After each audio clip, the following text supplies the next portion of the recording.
آپ علیہ الصلوۃ والسلام کا معمول یہ تھا کہ عشاء کی نماز پڑھاتے، اس کے بعد سنت پڑھتے اور پھر آرام فرماتے، یا کچھ کام ہوتا تو کام کرتے، لیکن وتر کی نماز جو ہے آپ رات میں سونے سے پہلے نہیں پڑھا کرتے تھے، بلکہ سو جاتے، پھر جب اٹھتے تھے تہجد 8 رکعت پڑھا کرتے تھے، اس کے بعد 3 رکعتیں پڑھتے تھے وتر کی، اور یہ افضل بھی ہے۔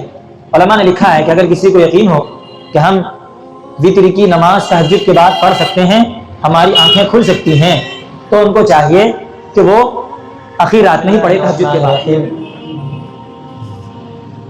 باب الزجر علی الشق الایمن، دائیں کروٹ لیٹنے کا بیان۔ اس باب میں حضرت عائشہ سے مروی ہے کان النبی صلی اللہ علیہ وسلم یصلی من اللیل 11 رکعتا، نبی اکرم صلی اللہ علیہ وسلم رات میں 11 رکعت پڑھا کرتے تھے۔ یہ جو 11 رکعت آپ علیہ الصلوۃ والسلام کے پڑھنے کا معمول بیان کر رہی ہیں، تو آپ علیہ الصلوۃ والسلام ہمیشہ پڑھا کرتے تھے 11 رکعت، اور یہ جو 11 رکعت ہے 8 رکعت تہجد کی ہوا کرتی تھی اور 3 رکعت وتر کی نماز ہوا کرتی تھی۔ آپ علیہ الصلوۃ والسلام کا معمول یہ تھا کہ عشاء کی نماز پڑھاتے، اس کے بعد سنت پڑھتے اور پھر آرام فرماتے، یا کچھ کام ہوتا تو کام کرتے، لیکن وتر کی نماز جو ہے آپ رات میں سونے سے پہلے نہیں پڑھا کرتے تھے، بلکہ سو جاتے، پھر جب اٹھتے تھے تہجد 8 رکعت پڑھا کرتے تھے، اس کے بعد 3 رکعتیں پڑھتے تھے وتر کی، اور یہ افضل بھی ہے۔ علماء نے لکھا ہے کہ اگر کسی کو یقین ہو کہ ہم وتر کی نماز تہجد کے بعد پڑھ سکتے ہیں، ہماری آنکھیں کھل سکتی ہیں، تو ان کو چاہیے کہ وہ اخیر رات میں ہی پڑھے تہجد کے بعد۔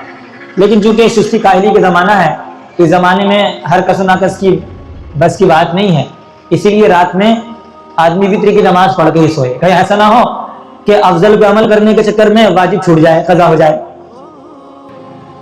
فَإِذَا طَلَعَ الْفَجْرُ صَلَّى رَكَعَتَيْنِ، جب صبح کا وقت ہو جاتا، طلوع ہو جاتا، صلی رکعتین خفیفتین، تو آپ علیہ الصلوۃ والسلام 2 رکعت ہلکی نماز پڑھتے، یہ سنت۔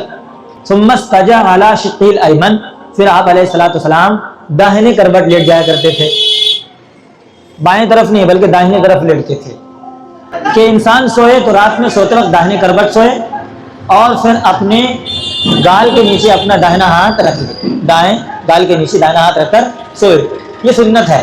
کم از کم شروع میں ایسا کرنا چاہیے، بعد میں پھر انسان کو اگر چپ لیٹنے کا من ہو یا بائیں کروٹ لیٹنے کا من ہو، جیسے سہولت ہو ویسے کر لیں، لیکن کم از کم شروع میں کر لینا چاہیے۔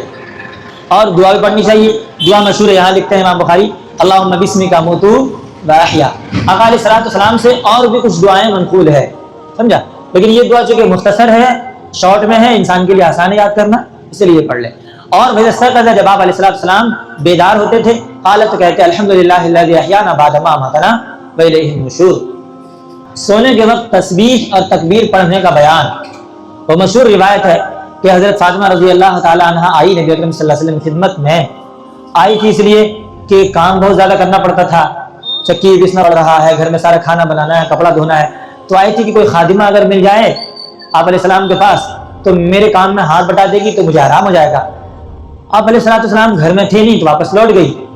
حضرت عائشہ رضی اللہ تعالی عنہا نے جب نبی اکرم صلی اللہ علیہ وسلم آئے تو ان کو بتا دیا کہ آپ کی بیٹی آئی تھی اور خادمہ چاہتی تھی، تو آپ علیہ الصلوۃ والسلام نے یوں فرمایا۔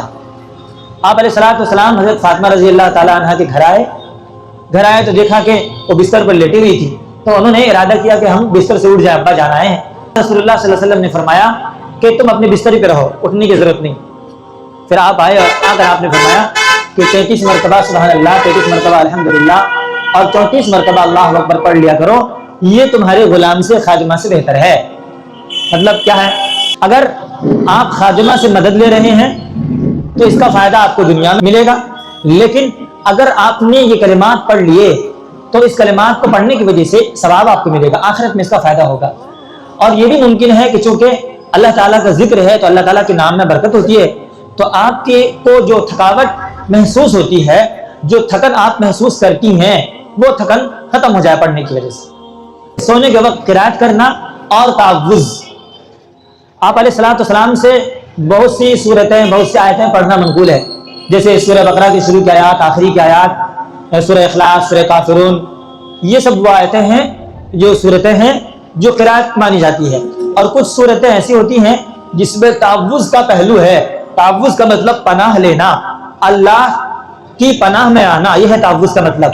جیسے سورہ فلق اور سورہ ناس ہے، اس میں بندہ پناہ لیتا ہے. اللہ قل اعوذ برب الفلق، اے نبی آپ کہہ دیجیے میں پناہ لیتا ہوں. قل اعوذ برب الناس، اے نبی آپ کہہ دیجیے میں پناہ لیتا ہوں. تو ان دونوں صورتوں میں کیا ہے؟ پناہ لیا جاتا ہے ان دونوں صورتوں کے ذریعے. اس میں تعوذ کا معنی ہے. اسی لیے نبی اکرم صلی اللہ علیہ وسلم رات میں جب سوتے تھے تو سونے سے پہلے بستر پہ تشریف لے آتے تو آپ علیہ السلام ان دونوں صورتوں کو پڑھتے اور پڑھنے کے بعد اپنے دونوں ہاتھ پر پھونکتے تھے، اور پھونکنے کے بعد پھر آپ پورے چہرے سے لے کے پاؤں تک پورے بدن پر پھیر لیا کرتے تھے. یہ سنت ہے. حضرت عائشہ کہتی ہیں ان رسول اللہ صلی اللہ علیہ وسلم کان اذا اخذ مسجعہ، نبی اکرم صلی اللہ علیہ وسلم جب اپنے بستر پہ آتے نفس فی یدہ تو اپنے ہاتھ میں پھونک مارتے، فقرأ بالمعوذات، پھر معوذات پڑھتے یعنی سورہ فلق سورہ ناس وغیرہ، ومسح بہما جسدہ، اور ان جیسی صورتوں سے آپ علیہ السلام اپنے جسم پر مسح کر لیا کرتے تھے، پھیر لیا کرتے تھے. نماز میں دعا کا بیان کیا مطلب؟ نماز میں دعا کب مانگتا ہے انسان؟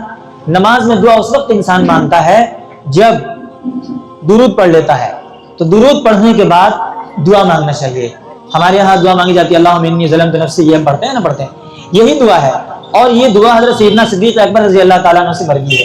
حضرت ابوبکر رضی اللہ تعالیٰ کہتے ہیں قال انہ قال للنبی صلی اللہ علیہ وسلم، انہوں نے نبی اکرم صلی اللہ علیہ وسلم سے کہا علمنی دعاء ادعو بہ فی صلاتی، آپ مجھے کوئی ایسی دعا سکھا دیں جو میں مانگا کروں اپنی نماز کے اندر، نماز کے باہر نہیں، نماز کے اندر. تو آپ نے فرمایا قل اللہم انی ظلمت نفسی ظلما کثیرا ولا یغفر الذنوب الا انت الی آخر. یہ آپ نے سکھایا. نماز کے بعد دعا کا بیان، اس سلسلے میں تفصیلی گفتگو ہو گئی ہے اور آ چکی ہے کہ نماز کے بعد دعا مانگنا یہ رسول اکرم صلی اللہ علیہ وسلم سے ثابت ہے اور صحابہ اکرام رضوان اللہ علیہ مجمعین سے بھی ثابت ہے. نماز کے بعد اچھا اگر ثابت نہ ہو تو اتنی ساری دعائیں نبی اکرم صلی اللہ علیہ وسلم سے منقول ہے، جیسے کہ نماز کے بعد اللہم انت السلام و منک السلام تبارک یا ذا الجلال والاکرام، اللہم لا مانع لما اعطیت ولا معطی لما منعت ولا ينفع ذا الجد منک الجد، اللہم انی اسألک حبک وحب من يحبک والعمل الذي يبلغني حبک. اس طرح کی جو بہت ساری دعائیں ہیں جن کو صحابہ اکرام رضوان اللہ علیہ مجمعین نے نقل کیا ہے. اگر نبی اکرم صلی اللہ علیہ وسلم دعا نہیں مانگتے تو صحابہ نقل کیسے کرتے؟ اس کا مطلب یہ ہے کہ نبی اکرم صلی اللہ علیہ وسلم دعا مانگتے تھے اور زور سے مانگتے تھے. اور وہاں مقصد یہ نہیں تھا کہ زور سے مانگنا ہے، وہاں مقصد تھا تعلیم، امت کو سکھانا کہ امت یاد کر لے، بس یہ مقصد تھا.